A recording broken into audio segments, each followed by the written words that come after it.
What that represents is that he was a real writer. He wrote every day, probably every day of his life, if possible. In 400 features, you know, in newspapers and magazines, and that's 400 if you divide, you know, there's 52. He wrote a lot of writing. So he was constantly writing. That's how he made his living, and I kind of admire it even more now that I realize what it takes to do that. It's a lot of work. You know, this is the thing about Miller, is that we're learning about these horrific times because he preserved the conflict. He preserved the dialogue and the questions. And if we didn't have him, it would just be historical footnotes in the newspapers. And because he was a powerful writer and popular writer, his books have lived on. And so he did a great service in preserving the unwritten history. And I realized, holy mackerel, this guy's written 30 books. Now that doesn't sound like that many, but when you actually try to get them all, there's a lot of books. So he was a prolific author. He wrote, you know, a 500-page book on travels through Italy. Nobody knows that, and if you read them, they're fascinating because he captures the conversations he has with interesting people. So he really captures interesting dialogues that he's had with different peoples around the world. Joaquin Miller is a person that you want to put in the same category as John Muir. That's the most obvious analogy that you could make out here. I would say that his writings and his temperament and his thought process really were following the transcendentalist movement of the mid-19th century throughout America. The ones we know the most are Ralph Waldo Emerson, and you could also say that Thoreau, and then you could also add Walt Whitman kind of into that mix of these kinds of people who believed in nature. And so from there I read Life Amongst the Modocs, which is really kind of a misnomer as we understand it. He published that at a time when the Modoc War was in the press, and there were war correspondents from basically all over the world covering this event. He was in England at the time. That's why if you look at that book, it really flies under a few different titles. It should have been Life Among the Wintu, but he was a self-promoting kind of guy, kind of on the same, you could kind of put him in the same category as far as the way he looked flamboyantly, like Wild Bill Hickok and George Armstrong Custer and Buffalo Bill Cody. He liked to be seen as a Western mountaineer. He would dress this way in London and in Italy and on the East Coast. So his persona was as much of what brought people to him almost as his writing.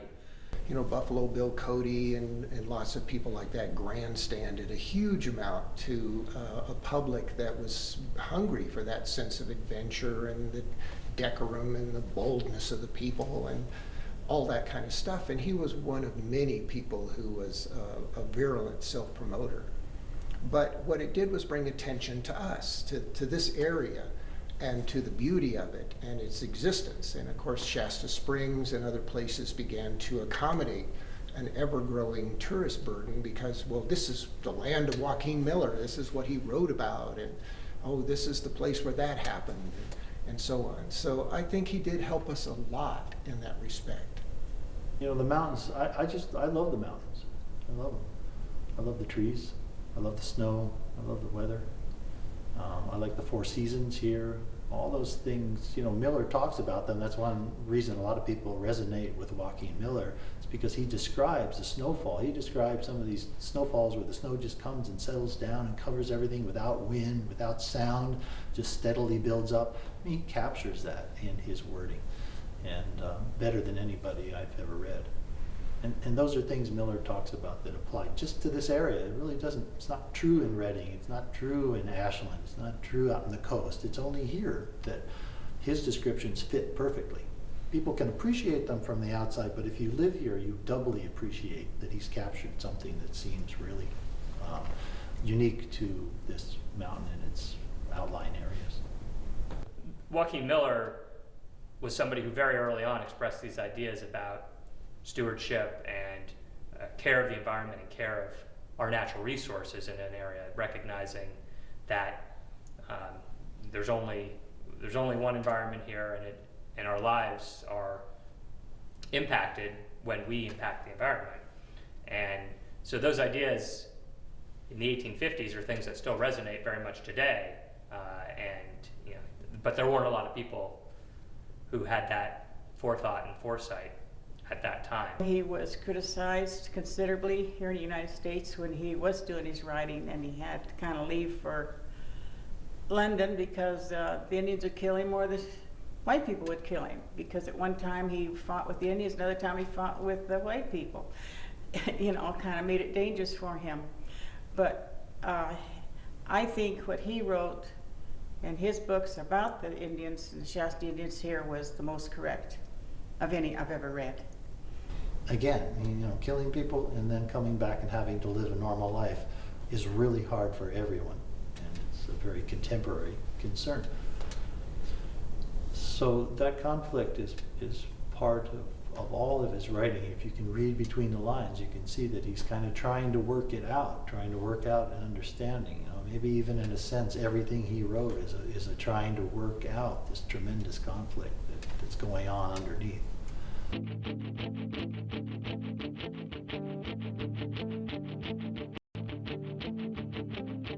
Column upon column of storm-stained tamarack, strong, tossing pines and warlike-looking firs have rallied here.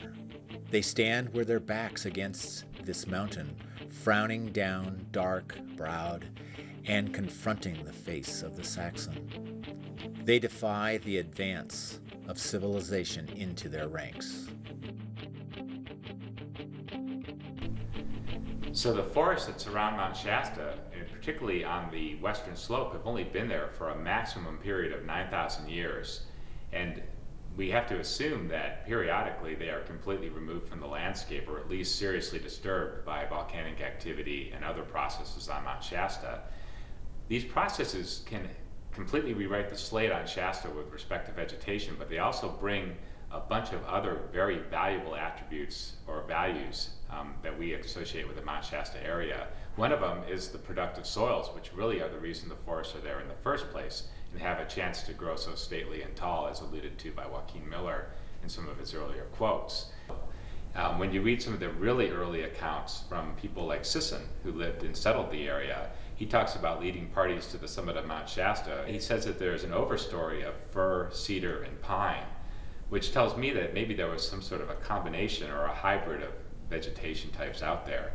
So I think it's hard to paint the vegetation of Mount Shasta with a broad brush, and that when you really step back in time, it's a much more complicated mosaic that you're going to find out there on the mountain, and that might have implications for what we want to do in the future when we manage vegetation in the forest on Mount Shasta.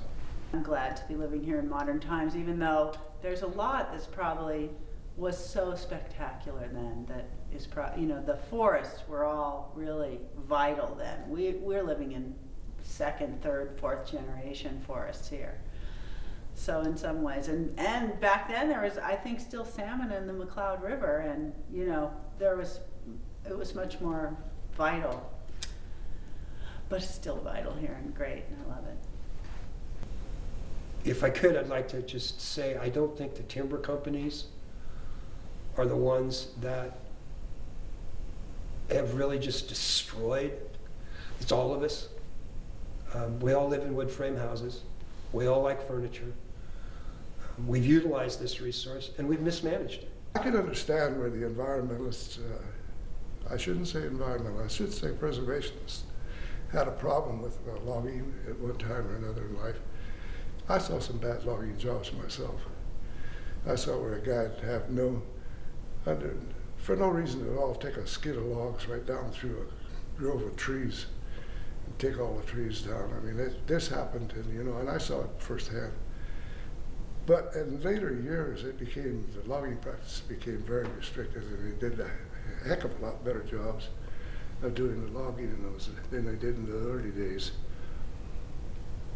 One of the things that is always a misconception in life is the fact that the loggers went around and clear cut everything to the point that we were the bad guys. But I want to correct that. I believe in good logging practices, and I believe in preserving a lot of things. But I don't believe in being so one-sided you don't understand the other side. So one of the things Joaquin Miller was really concerned about were the effects of settlement on the forest in the Mount Shasta vicinity. Miller lived here around the mid-1850s, and he had a chance to see firsthand what could possibly happen to those forests as the population in the area grew and development began to take place. Stepping ahead about 75 years, we can really see how Joaquin Miller's concerns may have been realized and his worst fears actually manifested on this landscape. I'm going to read a quote from a 1929 Forest Service map that talks about the state of the forest on the south and west slopes of Mount Shasta and the Sacramento River Canyon, roughly in 1929. The quote says that nowhere in California is there a more striking example of the results of ruthless forest exploitation and destructive fire than the Mount Shasta region.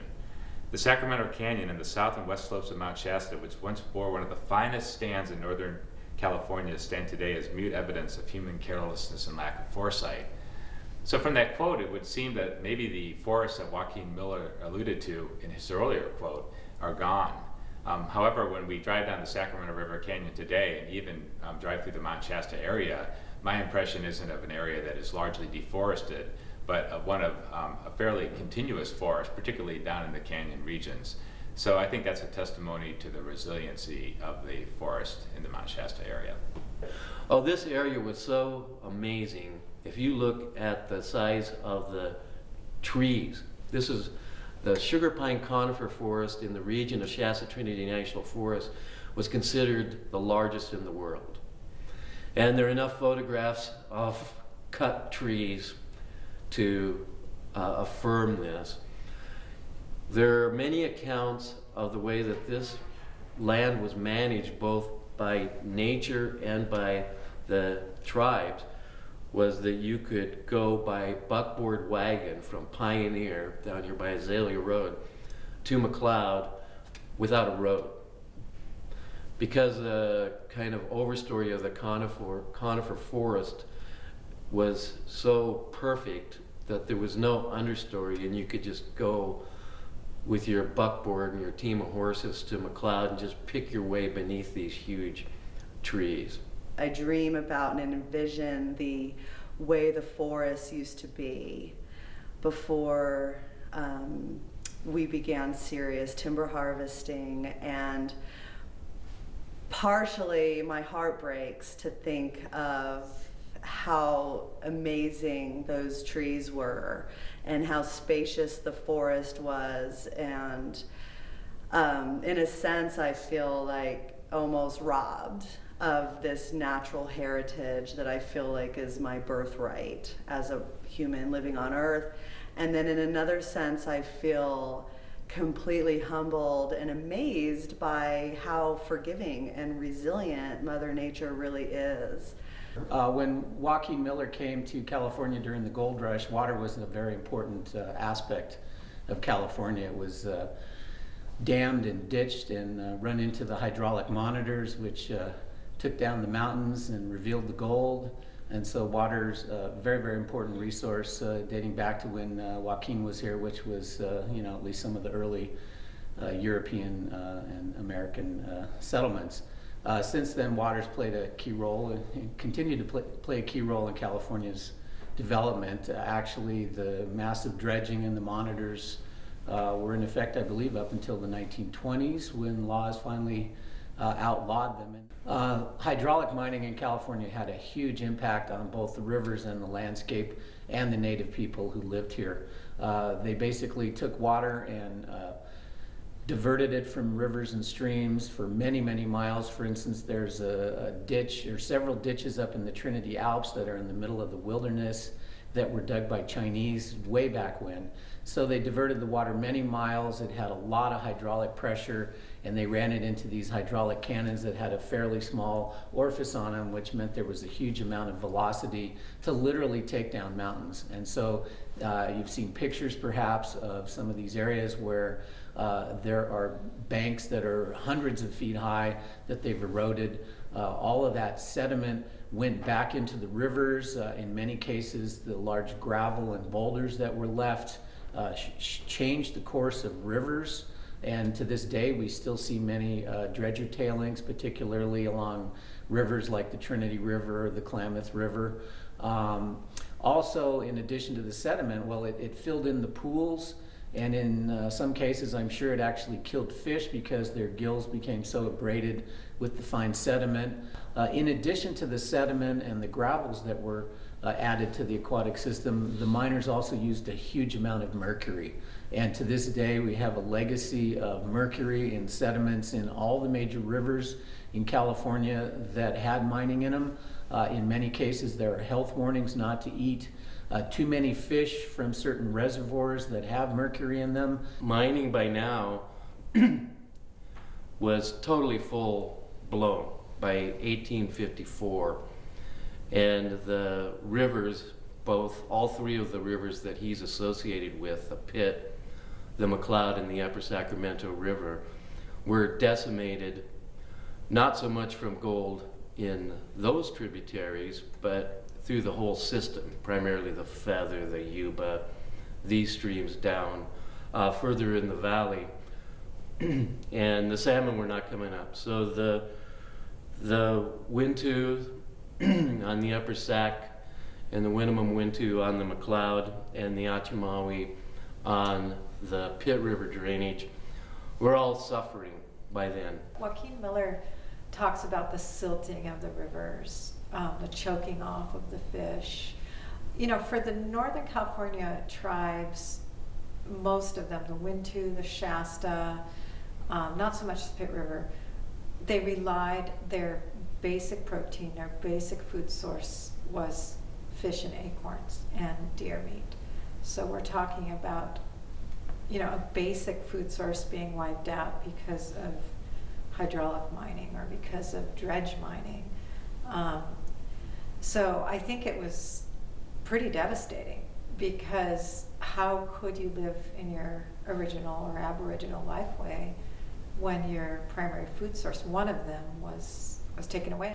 So one of the other things that's changed is that our rivers are no longer free-flowing to the ocean, and the McCloud River, the Upper Sacramento River, the Pitt River all used to have anadromous fish that spend part of their time in the ocean and part of their time in the upper watersheds here. It's where they do, you know, their rearing, their mating, and then they spend a good portion of their adult lives in the ocean.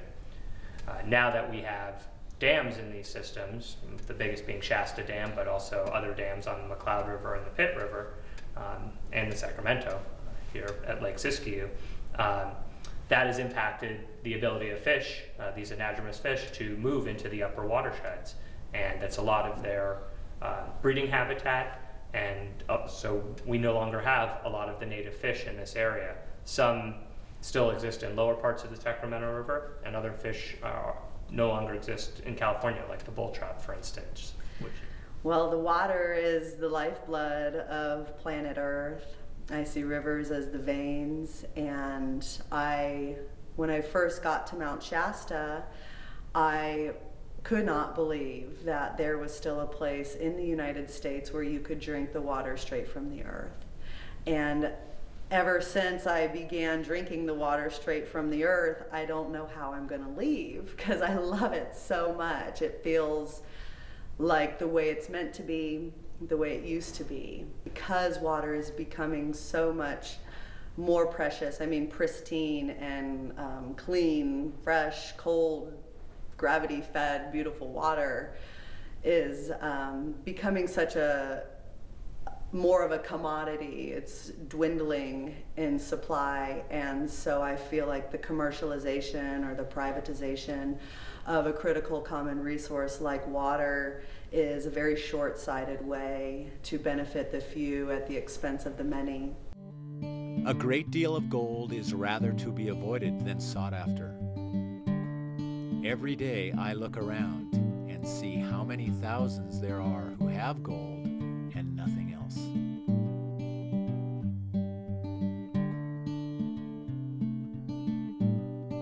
It's a lot of fun to actually stake a claim. These hard rock mines are different than the placer mining that Miller was doing. These hard rock mines were 750 feet by 1,500 feet long, and you have to mark your discovery point where you first decide that that's where your ore is, and then you have to map it all out. This was before GPS, so I learned how to kind of survey a little bit and stake everything out. There are a lot of people that do that kind of thing as a hobby. There's a lot of people that placer mine as a hobby. I knew one man, he had probably 150 placer mines around the counties here. He said there's a lot of people interested in gold and gold mining. When I was a junior in high school, my father worked with a gentleman by the name of Joe Scatino. He was the butcher at the Weed Safeway at the time. And he talked my parents into going to his gold mining claim, and on the South Fork of the Salmon River, he had a gold dredge. Never seen anything like that before. And that was pretty much what did it. And we sucked up the dirt on the bottom of the river, and lo and behold, your sluice box had gold in it. And the first mining claim we had was on the Klamath River, just outside of Syad Valley. And we would go down there on Saturdays and spend the night and mine a little bit on Sundays and come home. And we did that for a while, and then an opportunity came up for my father to get another mine, in this gold mine, and this one was on the Shasta River, right outside of Wairika. And that one was nice because it was only 45 minutes away from home. We could go every day or go for a week, and it was close. And so it was real convenient. We had that for about 5 years.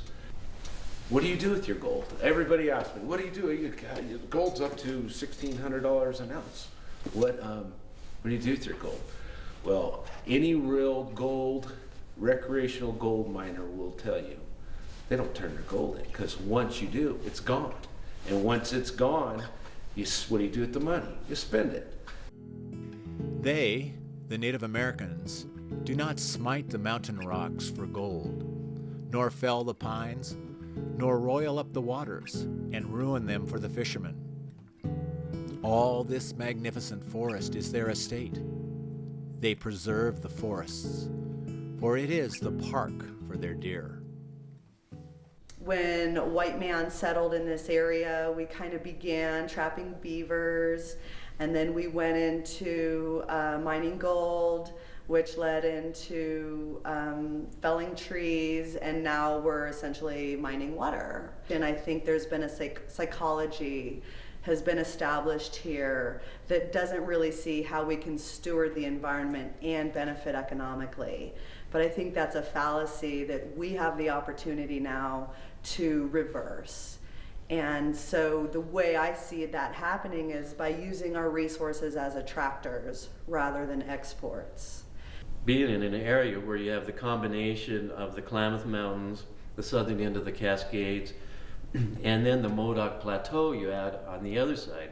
Not too many places where you can just consider Mount Shasta, the mountain, as the hub, and all these spokes. Within an hour's drive, you can get to something like 5 wilderness areas, 1 national park, 1 national monument, completely different ecosystems in this Modoc Plateau area. You can drive over, and there's all sorts of rare wildflowers like on Mount Etty. Eco trips come from Europe to go on treks to try to see these wildflowers that are endemic and unique to the Mount Etty region. Since the time that Joaquin Miller was here in the 1850s, a lot has changed. There's been changes in how the land is used and how there are a lot of activities that impact the land, whether it's been use of our timber resources, use of mining, development of urban areas, and just the growth of the communities, the number of people traveling through the area. And all of those, every human activity has an impact on the environment.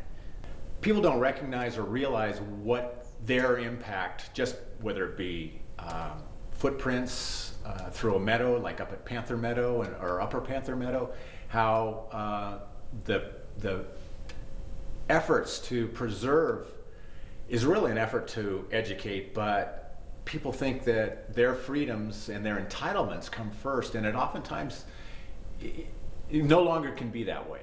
The hikers had this entitlement, or thought they had entitlement to the property, the public lands, because they were kind of the first mode of transportation, although horses were quite a popular recreation activity. But they would build trails, kind of go wherever they wanted to.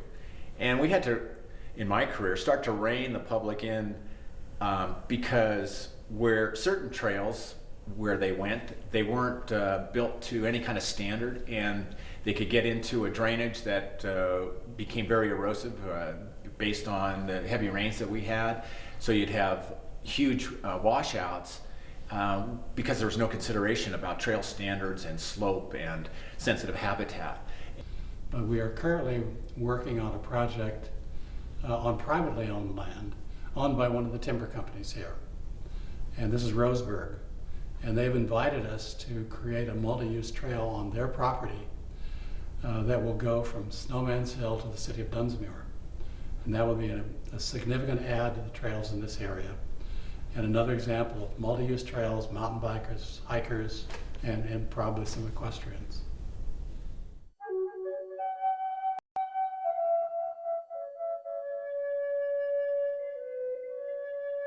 A race of people that has lived centuries of history and never yet had a historian, that has suffered nearly 400 years of wrong and never yet had an advocate.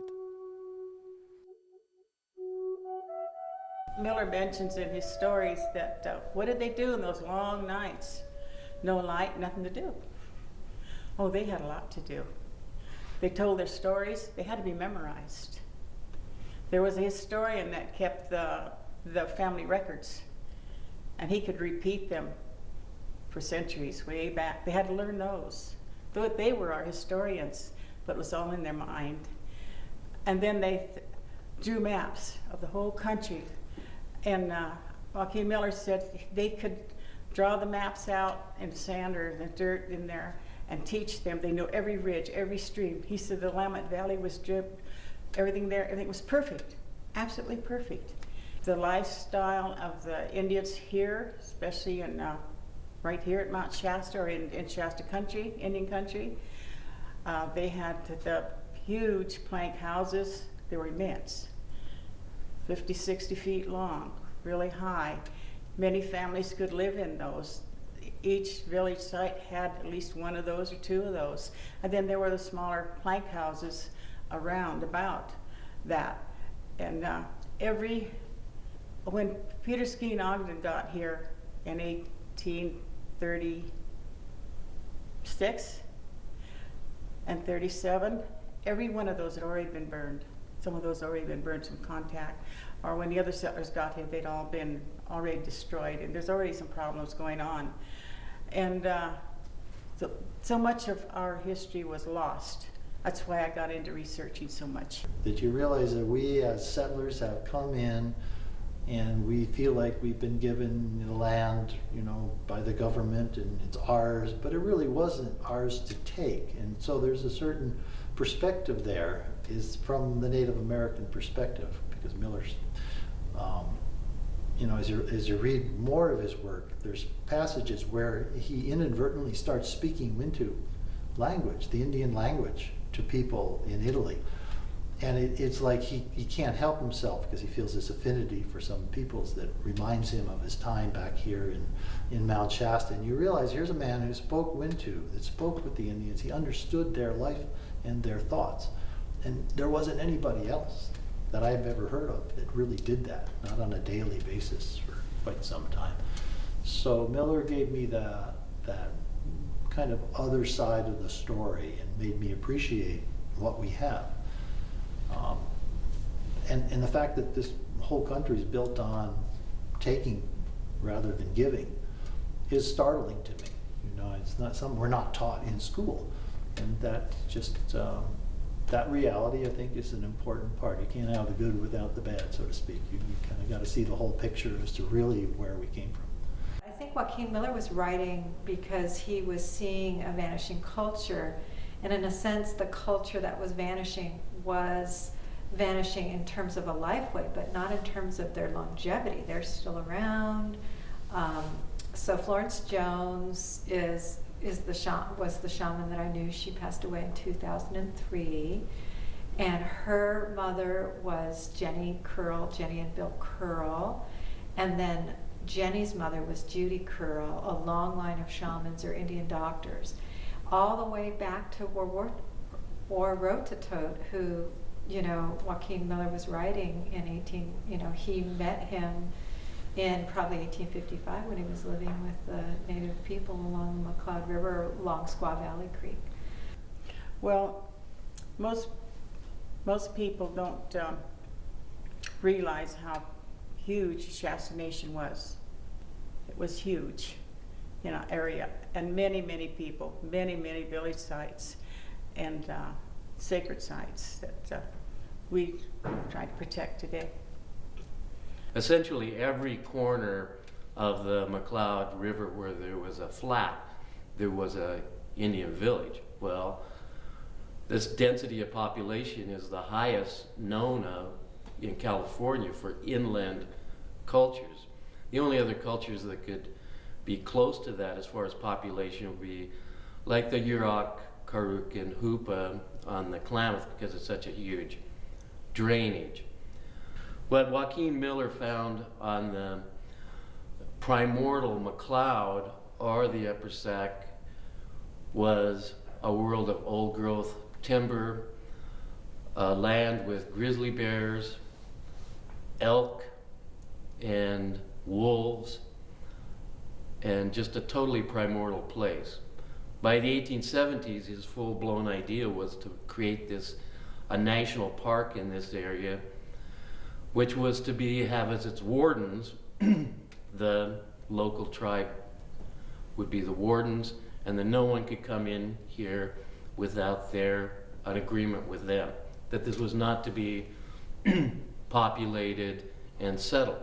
The Indians probably all talked about this reservation and reserve already, because in the 1851, I think it was, all these treaties had already set aside 25 square miles of this area as a reserve for the Native Americans. The only problem was that the government, although they made the treaties, refused to ratify them. But the thought was in the air and descriptions, imagine there's translators, so they're saying, okay, we're going to give you this whole area in 1851. So they all expected that. And then the government says, oh, sorry, but we're going to take your other lands anyway. And they're lost, as to what to do. So that idea was already here, promoted by the treaty makers. So I think that's how Dabloni and Miller and the natives especially had that idea that they were going to have this reserve here. And so I think Miller and Dabloni were trying to make good on the American government's proposals. So it wasn't something that they created, Miller and Dabloni created, it was something that the government created and that had its proponents. The treaties were made in this area. In California, there were 18 treaties that were unratified. Right. So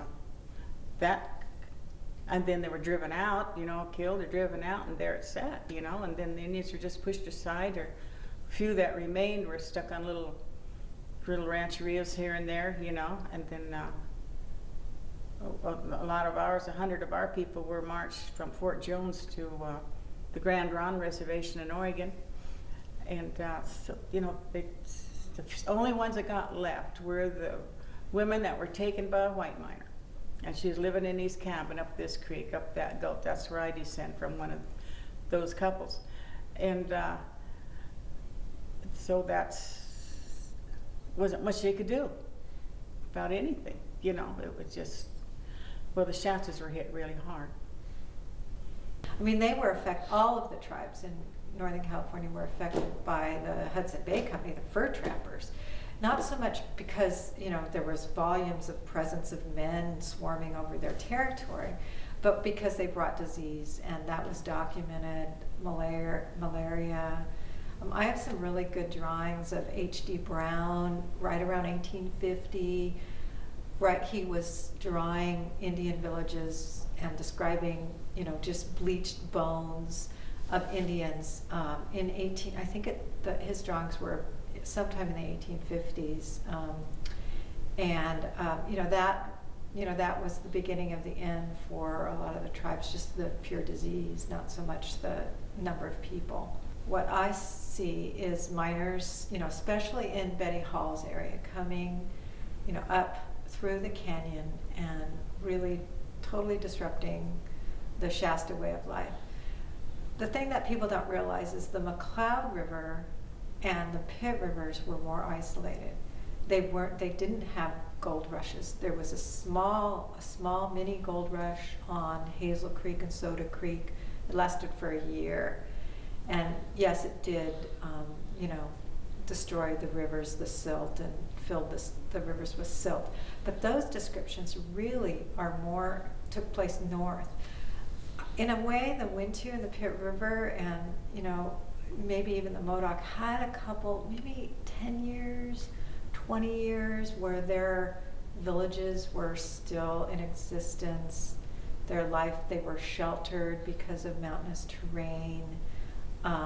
They weren't buried under cities, basically. Really, I think the pivotal moment for the tribes in Northern California where Joaquin Miller lived was the railroad. The coming of the railroad, the 1880s, was sort of the absolute end. A war of extermination will continue to be waged between the two races until the Indian race becomes extinct. Burnett continued on with his racist policies and tried to keep blacks out of California. The legislature voted that down. When he wrote his first popular novel, Life Amongst the Modocs, Unwritten History, if you read it, you can see that there's legal arguments laid out pretty well as to why the government was at fault for giving land to the settlers that the government never had to give. And then he explains the ramifications of that is that these settlers said, hey, this is our land. The government gave it to us. These Indians are here. Let's, kick them off and go somewhere else, but there wasn't anywhere else to go. And so they started to starve, then they started to steal, and once they started to steal, they were, penalized in different ways, but they were still dying and starving and still desperate, and there was this, downward spiral, so that the settlers said the only way to handle this is to kill. And that's what they did, and they called for those exterminations, and that was the end result was tragedy. Hence the unwritten history of Joaquin Miller is trying to put some voice to what happened. You first robbed us. You drove us from the river. We could not fish. We could not hunt.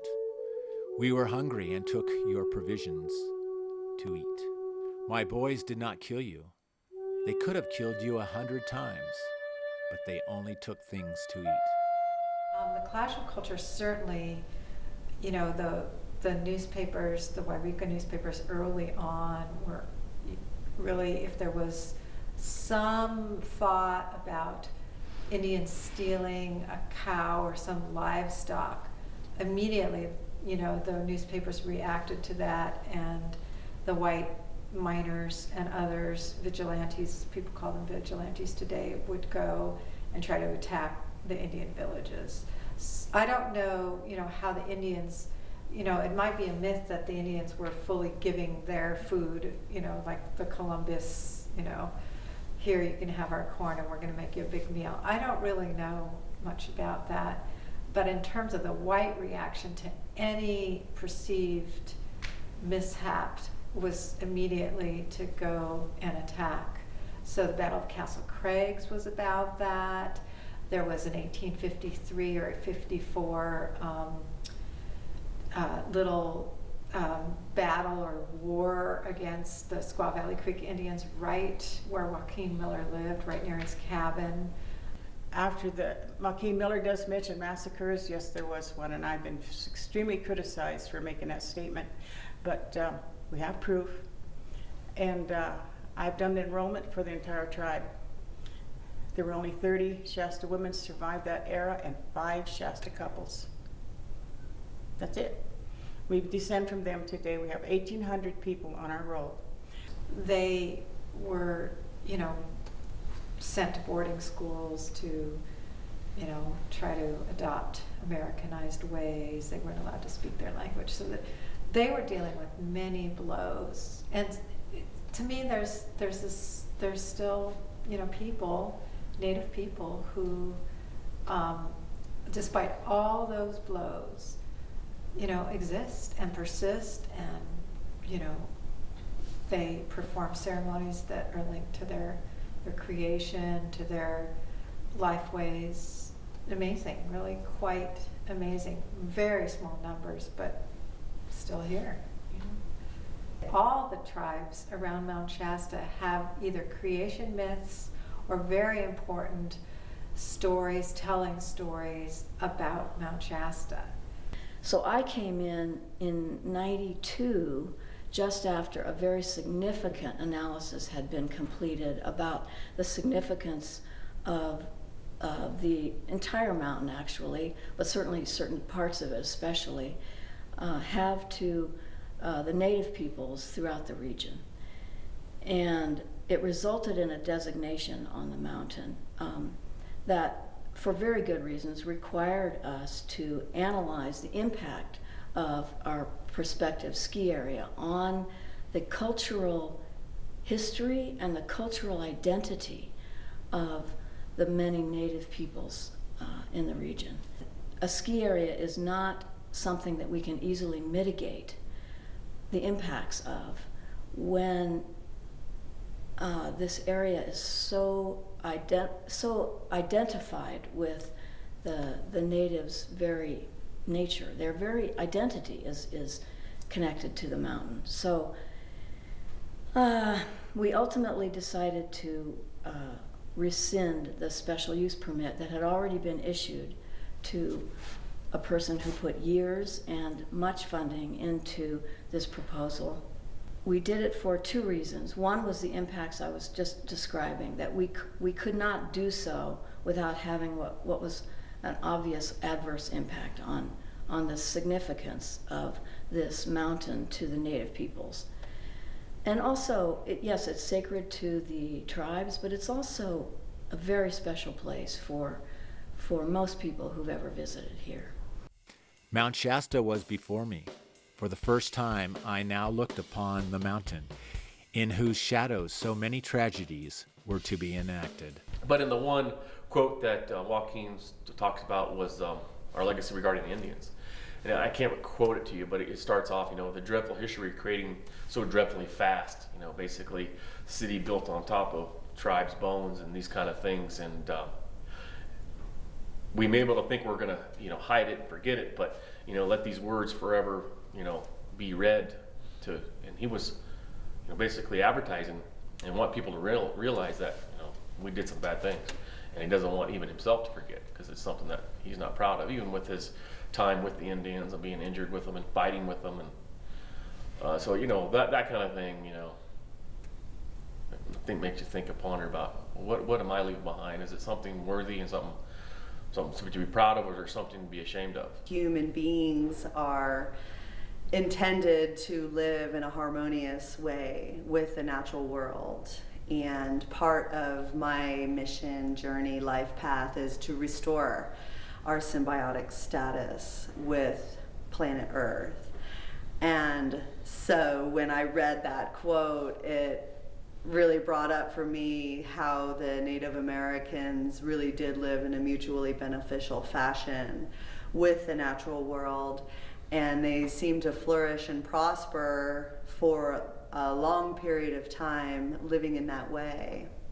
So I would love to see that idea become reality again. I think that the human species were potentially miraculous creatures with the powers of co-creation and living in a divine way here on planet Earth. And what better place to do so where heaven and earth meet?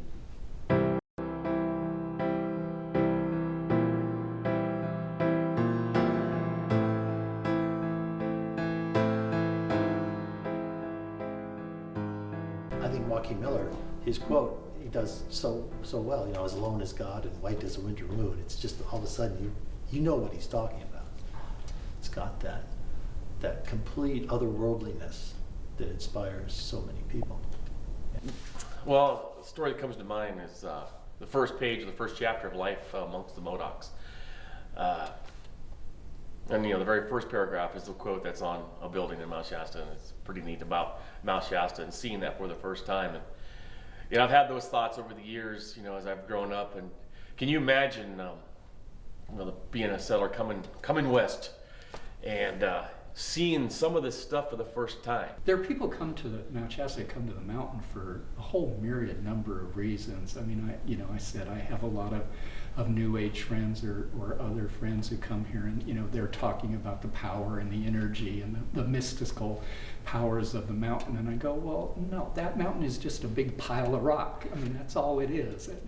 But it's an amazing, magnificent pile of rock. I mean, you know, I think it inspires people beyond what actual power or it has of itself. So, you know, I think it truly is. I mean, I think I envision Joaquin Miller looking up and saying, you know, this is where heaven meets earth, because it towers above everything and it really does touch the heavens and it disappears into the clouds. And I think it's, you know, that magnificence of nature and everything, I think, inspires the best in man. So it really does have a power.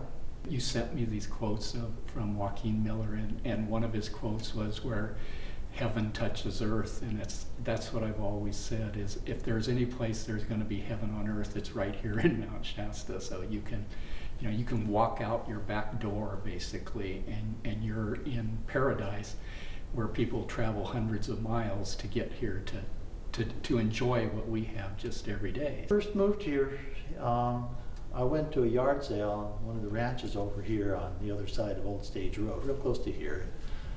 The farmer, it was a ranch, and they were having a yard sale. The farmer was there, and I looked at the mountain. I looked at it, and was, God, isn't that beautiful? And he turned around and looked at it, and he went, that, you get used to it. Well, I think he was half kidding. But, you know, work is work, and so he didn't look at it the same way I was looking at it, as kind of like free-spirited, you know. But it never loses its beauty. It's always changing. Every day's different. The colors change all the time, and it something, you know, it's iconic for California, as it's beautiful Mount Shasta. But its reality is that it's constantly changing. So, although you think it's eternally the same, it's eternally changing, and yet always magnificent. So I appreciate that. And sometimes we would walk and you just couldn't stop. You just had to keep seeing what was around the next corner, and all the different types of trees and rock formations. And it's just endless. You could live here more than one lifetime and never see it all. Those were memories that stayed with my brother and sister and I throughout our lives.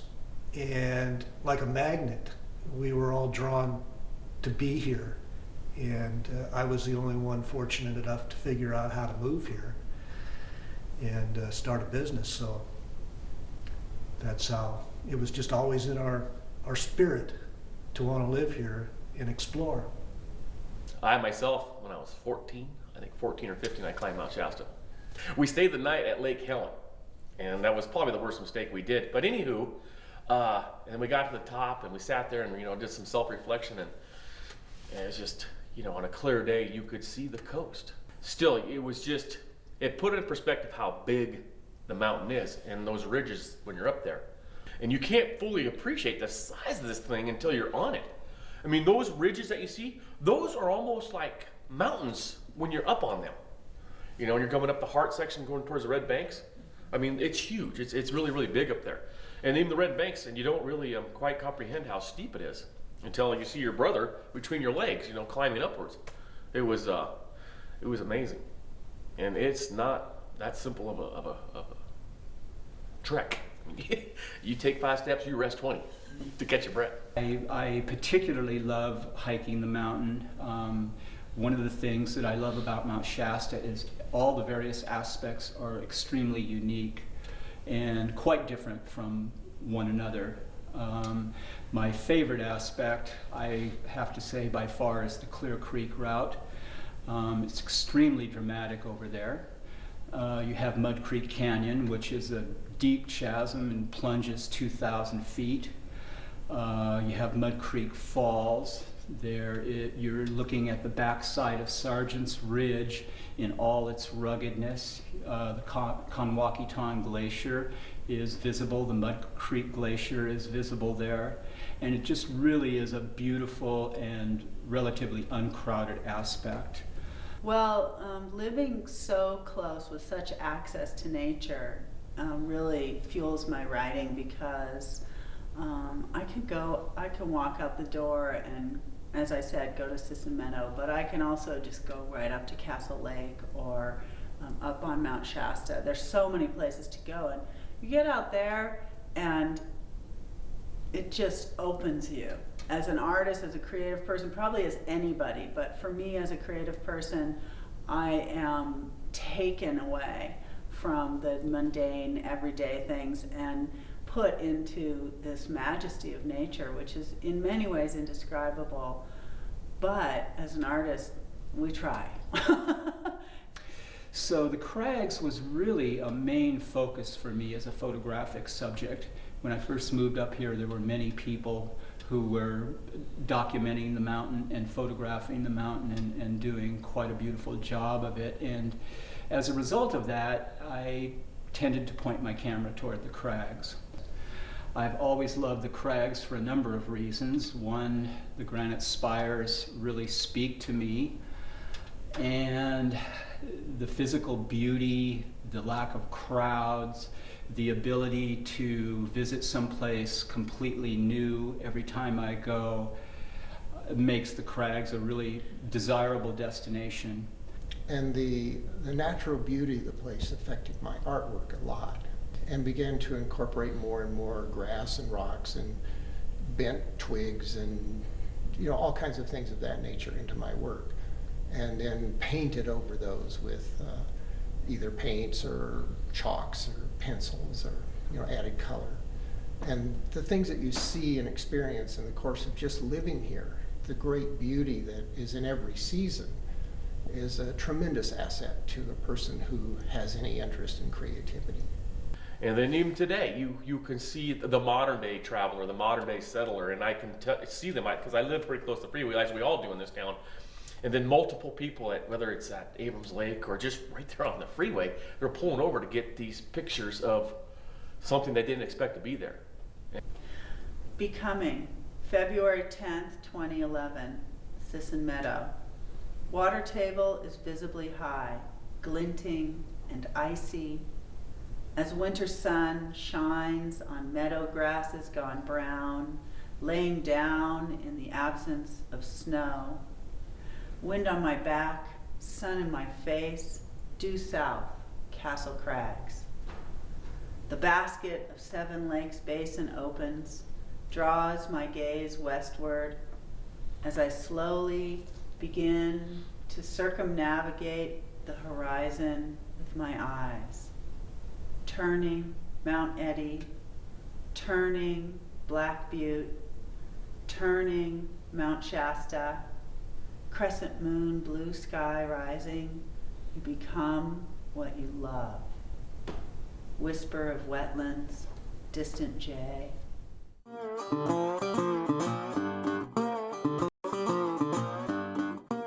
Mount Shasta starts up sudden and solitary from the heart of the great black forests of Northern California. The mountains, I love the mountains. I love them. I love the trees. I love the snow. I love the weather. I like the 4 seasons here. all those things, you know, Miller talks about them. That's one reason a lot of people resonate with Joaquin Miller. It's because he describes the snowfall. He describes some of these snowfalls where the snow just comes and settles down and covers everything without wind, without sound, just steadily builds up. I mean, he captures that in his wording. Well, I love Mount Shasta because of the mountains here, the big mountain as well as the eddies, being close to the Pacific Crest Trail, all the incredible lakes to swim, all the incredible trails to hike on, and of course skiing in the wintertime. I love to ski at the ski area. I love to ski in the backcountry. And so living in Mount Shasta is really a dream for me. Mount Shasta was a very important part of my life. And I grew up here during the summers and spent a lot of time fishing and playing in the streams, and got to see Mount Shasta before a lot of the folks that live here now moved in. But why I moved here was, I guess, because of what I saw growing up and the beauty of it. So I've lived in Colorado and Maine and Kansas and all over the place. I've never seen anything or felt anything like the McCloud Basin. It's unbelievable. I love Mount Shasta because of many reasons. I love the scale of the community, but I really love the wilderness and the access to wilderness, which is right here. Just really fell in love with just the sense of space here in Mount Shasta. Is different than other places I've ever been. Because we're up high and then everything else is around below us, you get this sense of openness that is different than big sky country. This is like you're up looking down, and I just really love that feeling. Maybe because I grew up on a hill in New Jersey. And then one day, we climbed up fairly high up on Sergeant's Ridge, and up somewhere just below Helen Lake, that elevation, there is a notch in the ridge, and we had lunch sitting in the notch, and it was an absolutely fabulous clear day. You could see Mount Lassen in the distance very clearly, and we just had this absolutely fabulous lunch, and there was not another soul on the mountain that we could see. And we had this feeling that this was our mountain, and we were running low on food, you know, in our campsite. So we came down to replenish food supplies and said, well, let's drive by the land we drove by a few days ago, and we bought it. We were very, very happy with the house we built and where it's located, and particularly every day in the morning we'd look out at the mountain and have fabulous views looking right at Avalanche Gulch. And on the doorway that leads out to the deck on that side of the house, there's a sign that says, just another day in paradise. And that's how I feel about Mount Shasta.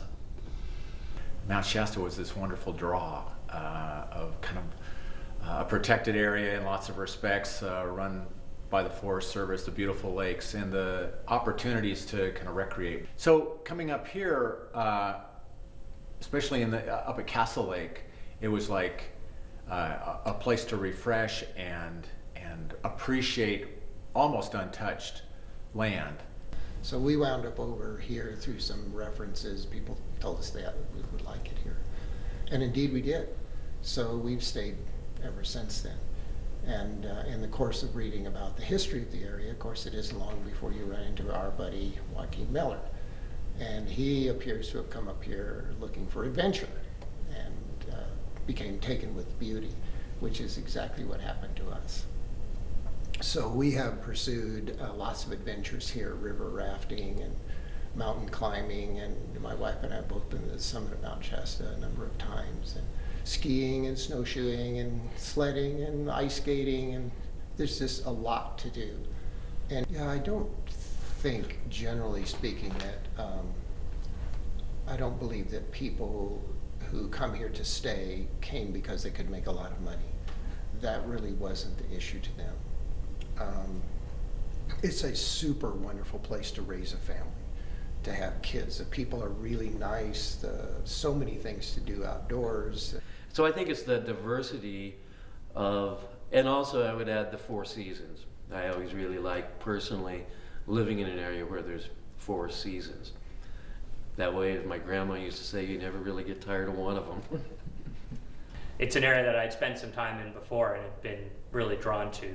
The mountain, all of the natural resources, the opportunity for so much exploration and recreation and reflection outside. And the natural environment, I think, is a large part of what draws a lot of people to this area. I moved up here because I'm a lover of nature and 40 years a photographer. A friend of mine was continually calling and writing and asking me to come up and visit. He thought it would be something that I would really enjoy in terms of the physical beauty. He also thought that my opportunities for shooting photographs would be something that I really enjoyed and a motivation to move here. So I came up in April of 1981 and loved the area so much that I turned right around and got my things and became a resident. Well, I was born in the house that my mom and dad lived in. And I liked the area. I went to school here, from breed school to through high school. I like the climate and I like the change of seasons. And it was nice that we were a family here.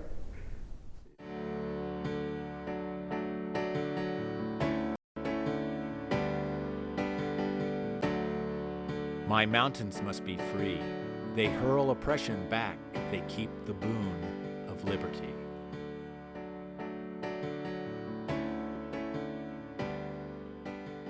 There's been a lot of changes in Mount Shasta over this time. When I came back in the 70s, it was when I guess the first of what we now call New Agers or hippies had moved to Mount Shasta, and they came to Mount Shasta with a lot of new and different ideas. You know, some of them really either riled up or kind of went counter to what some of the old guard had seen and grew up with. You know, at the same time we had later on changes with environmental issues and the whole change in the lumber company.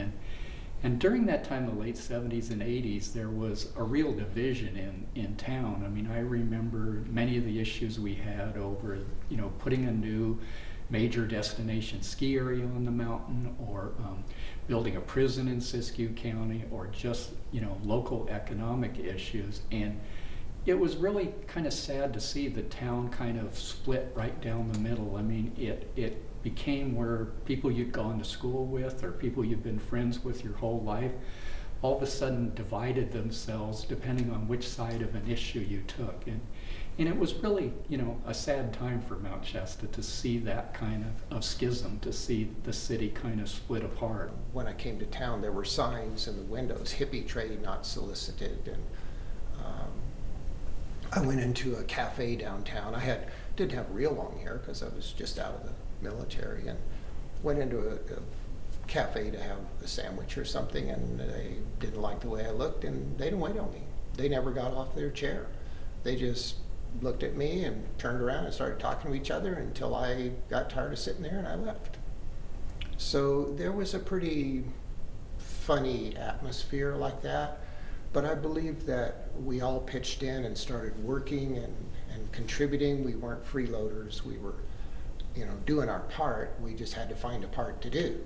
When the lumber industry was changing over, there was, you know, it was scary. There were a lot of kids who grew up in Mount Shasta that knew they were going to go to work in the mills, and when the mills all started to close down, there were no jobs for people. So, and it's not as if we've worked our way all the way through that now. It's just things have kind of settled out, so it's not as burning an issue. It's still a very important issue for Mount Shasta. I mean, one of the biggest things we're always struggling with at the city is trying to figure out what we're going to do for economic development. And you know, I mean, we're looking at our schools where we've gone from 1,000 kids to 500 kids. So that means there's probably 250 young families that used to live in Mount Shasta that aren't in Mount Shasta because there aren't those kind of jobs for them anymore. And consequently, there's not jobs for school teachers, there's not jobs for grocery clerks.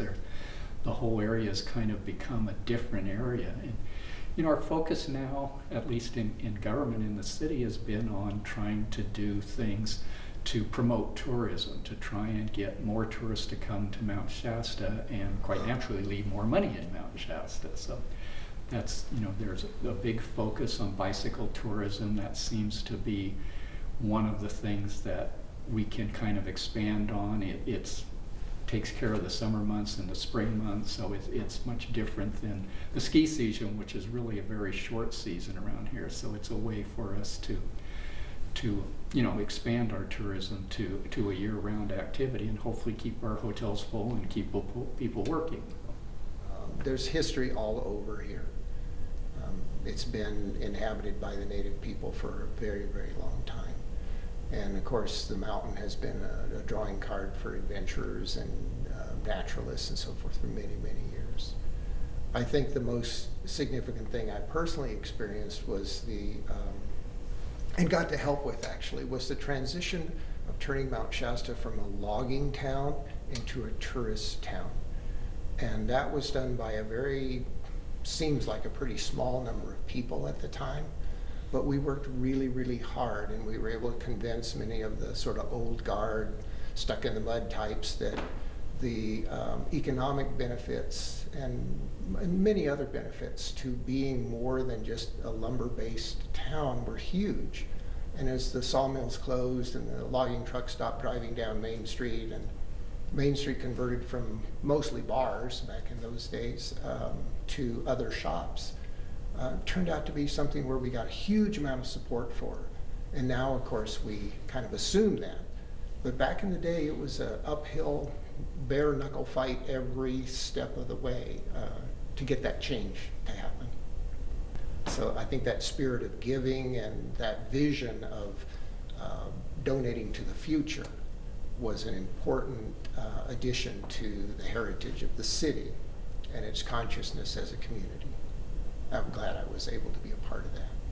You know, one of the things with the city, as I said, we've tried to promote tourism, and we've always had this conflict, I guess, between tourism. Does that mean we want to be like Aspen or Telluride or one of those major resorts, or does tourism mean we want to have people come in here who basically appreciate what we have here? And it's, you know, it's a delicate balance to try and figure that out, you know, how you do that, because it's true, the more attractive you make the area to tourists, the more tourists are going to come.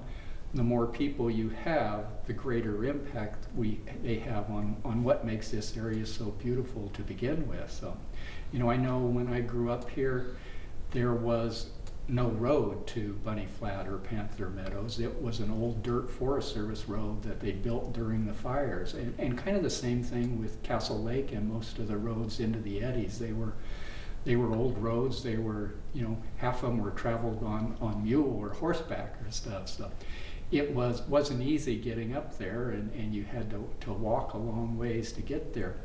When they put the first ski area in and they paved the road, the Everett Memorial Highway, all the way up past Panther Meadows to the ski park, and they paved the road up to Castle Lake, you could see, you know, how much different it was. The impact on those areas just became tremendous. Well, my story is one of a Forest Service employee. I was a district ranger in the 90s here in Mount Shasta, coming into a community and making decisions. Primarily, in this case, I'm thinking of the Mount Shasta ski area decision that had such an impact on people. And it was a process of not only learning the land that is in this ranger district and in this region, but also learning something of the many people here who care so deeply about the mountain. It's a challenge that many Forest Service employees have, and it certainly weighed on me. And certainly when I got here and experienced the really tremendous vitality with which people spoke about the mountain, the passions they had about the mountain, I got a sense of that this is a place that many, many people care about. And my process was it was a humbling process, learning that there were many ways in which people care and think that were beyond what I had been before, and also just learning the magnitude of the process that had been in place prior to my arrival regarding the Mount Shasta ski area. There had been a ski area, as we all know, built on private land lower down on the same mountain, and we decided just not in the public interest to pursue an action that created so much polarity and controversy. As part of our decision not to pursue it in the public interest, we decided there was no way to find common ground here. This was a project that apparently had embedded in it the values that so many people have about the mountain, which were in direct opposition to one another. My job was primarily to listen again to people in the local community about their perspectives, also to begin attending town hall meetings and city council meetings, and just to let people know more of what we were considering that went beyond what we take for granted here. It's our playground. We want to ski. We want to have that experience high on the mountain, and it was a difficult explanation that I had to provide about it's not just us who love this mountain, that people all around the country have written to us. Indeed, Mount Shasta is of interest to some peoples around the world. I was looking for the earliest picture of Mount Shasta. I bought a picture of Mount Shasta, and it was a beautiful painting and had this aesthetic experience about it. And I wanted to know if my painting was the very first picture ever painted of Mount Shasta. Well, quickly learned, looking through books on art history of California, that there were paintings earlier than mine. But quickly, within a few months, I had found dozens of these professional artists, different ones, that had done paintings of Mount Shasta. So very interesting. And about the same time, after about a year's time, the first environmental impact statement, actually the final one, came out for a proposed ski area, 3 interconnected villages. And they said in there that there was no history to Mount Shasta, that there are no sites of buildings, there were no battle sites, there was no artifacts, there was nothing really to stop a ski area on a historical basis from being built. But I had found at that time, by the time that came out, probably 250 professional artists who had painted Mount Shasta. So there was this big discrepancy. There's all this art and all this material, and I'd found poems and writings, and they're saying there's no history, but there's this whole history. And the way I envisioned it was that the mountain as a whole had a history, and they missed that. It was so big standing in front of them that the Forest Service historians missed that. So I wrote it all up as a paper, and it became the significance of Mount Shasta as a visual resource in early 19th and early 20th century California. And then that was used to some degree by the lawyers to say, hey, you're missing some material here. You really ought to look at this mountain in a different way. And they agreed and sent up a team of historians to go through the collections at the College of the Siskiyous and elsewhere, and they rewrote a history of Mount Shasta. And then I left, hoping that it was a decision in which the community could thrive, and that we would learn over time that the decision was made out of respect. When we weighed all the factors, how could we most express respect for this magnificent mountain and the region and the people who live here, the people who have lived here and the people who will continue to live here, the generations to come, if you will. Maintain the beauty, maintain what it is that we all love about the area, and encourage other people to come and enjoy it with us. I know I saw they were showing us some pictures at the Mount Shasta Watershed Management the other night here in the museum, and one of the things they showed was a before and after of Panther Meadows, and it really is amazing but also sad how much that meadow has changed. And trails to us really have a dual importance. Obviously one of the things that trails do is to allow you to directly experience this absolutely wonderful environment that we live in, and to get to know it firsthand and then understand it. And so it's a major aspect of the quality of life here. But a second reason is that it is something that also has economic value, because the trails and all the other outdoor activities are what bring people to this area, and they contribute to this economy. So I think it's not just a nice thing to do. Building and maintaining trails is not just a nice thing to do, it's very important economically as well. So each year, one of our flagship events is the Great River Cleanup, which coincides with river cleanups, beach cleanups all around California and all around the country in September.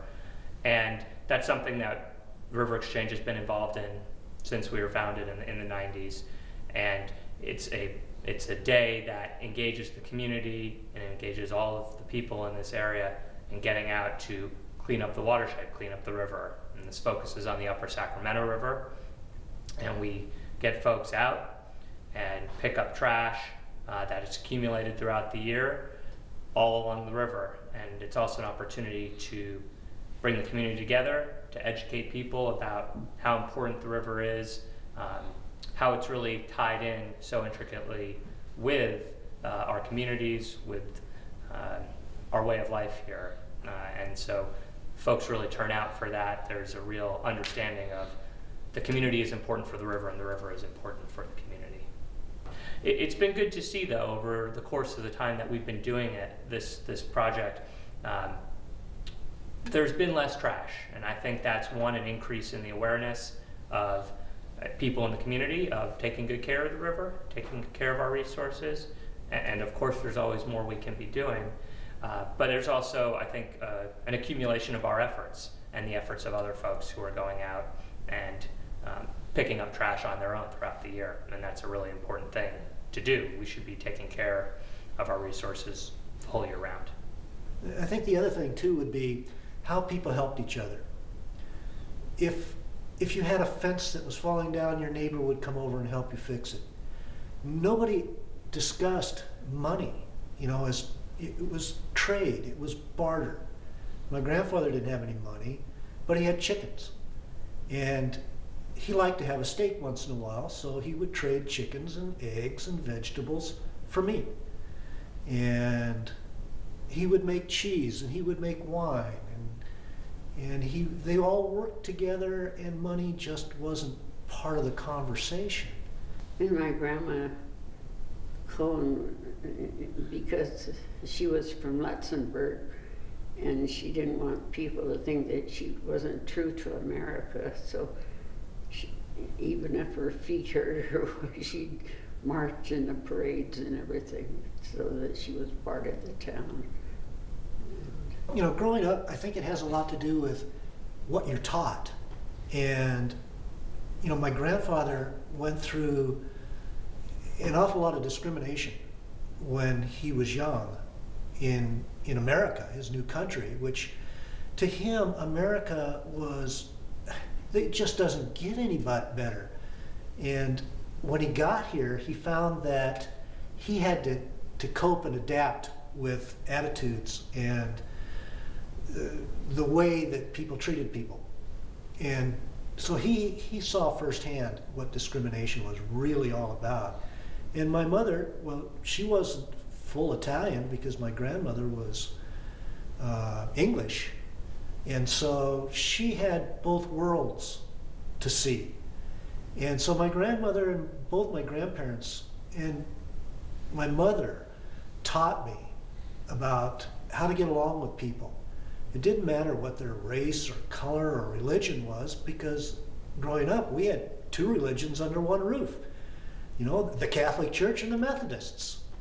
And so I would go to the Catholic Church once in a while, and I would go to the Methodist Church once in a while. I never thought the difference, And But I think it had a lot to do with watching them. You learn by example. And when you live in a house where people are angry, you have to deal with how you're going to deal with that. When you live in a house where people are happy, no matter how poor or what their condition is, they're happy. They're always happy. They don't have enough food to feed the family, but they're happy. That rubs off. You grow up never complaining because you see that it doesn't really work. So, you know, growing up in the environment that I grew up in, the people that raised me taught me what it was like to be friendly and happy and always try to get along. And my attitude was, if there's just one little thing that I like about somebody, that's all I need. And it didn't matter race, religion, or the color of their hair or their shoes. You find that a lot of these guys that, you know, you sort of label with this broad stroke of, you know, redneck, logger, they have their ways, and it's, you know, it's coupling up the positives that are going to get the results, not pointing out the deficit. Really wonderful people, even Sierra Pacific Industries. They have a real passion for what they do, and they're just supplying the need. The mills have gone, the natural resource aspect has gone, and now the tourist part of it has kind of evolved because it's, you know, there was a void there. I feel very fortunate to be here. You know, I've evolved to being a politician, but I think the reason I even got involved back then was to not only to educate, but to do my part to help preserve and to enhance what we have here. It's such a wonderful place. This area has changed. It's changed because there are fewer kids in the area now. I don't see the, you know, it's become much of an older population. It becomes kind of the vacation second home type thing. So we're evolving, and I think we will continue to evolve. Read about history. That's the learning curve to it. And then when you talk about the dynamics of interaction with the different people, I mean, you know, they'll find they have more in common. And I think that's a beautiful thing. This place, as you know, is very unique in the sense that it has such diversity. Mount Shasta, this area, I'm so blessed to be the elected representative here because it is so diverse. You go to the other areas, it's not as diverse. There is always diversity somewhere. Here it's people from all over the world. It's people from transplanted like me that wanted to do, you know, better environment, if you will, or perceived environment. There are the retirees, there's the Native Americans, and there's just the whole gamut, and it's really an eclectic group of people. An old adage I had learned was, you know, people forget what a cup of coffee will buy you. You know, it's to sit down instead of having this, you know, you're going to have a meeting and you're going to come and everyone's going to try to, you know, check your knives at the door type of thing. You know, maybe it's to come and have a conversation and just learn about you as a person and the other side, where you came from, and maybe have a better understanding, better rounded understanding. So you may not change your point of view so much, but you won't be as, you'll be a little bit more flexible, I guess. It would be the proper way to go with that. We're not a perfect society, you know. We're still in the middle of this whole great democratic experience. But the process has been bumpy, and there's been some regrettable episodes in our history. And I think to be a better American is to stop and have these kind of conversations and realize that, geez, yeah, we've done some bad things, you know, and as well as some good things. But I think we shouldn't always just talk about the good, especially in terms of young ones in history. You know, I think those kind of quotes will have my kids ask, well, what's that mean, Dad? You know, we got to be proud, but we also have to be, you know, cognizant and realistic about how we got to where we are. And it wasn't without stepping on a lot of people. So. Initially, I think it's crucial that we bridge the economic and environmental gap. That has been a, I feel like, artificial polarization where that some people think that we need to exploit our resources for economic gain, and some people think we need to preserve our resources for economic gain. So ultimately, what I've found is that most of us want the same thing, which is to feel safe and happy and healthy living in a place that we love.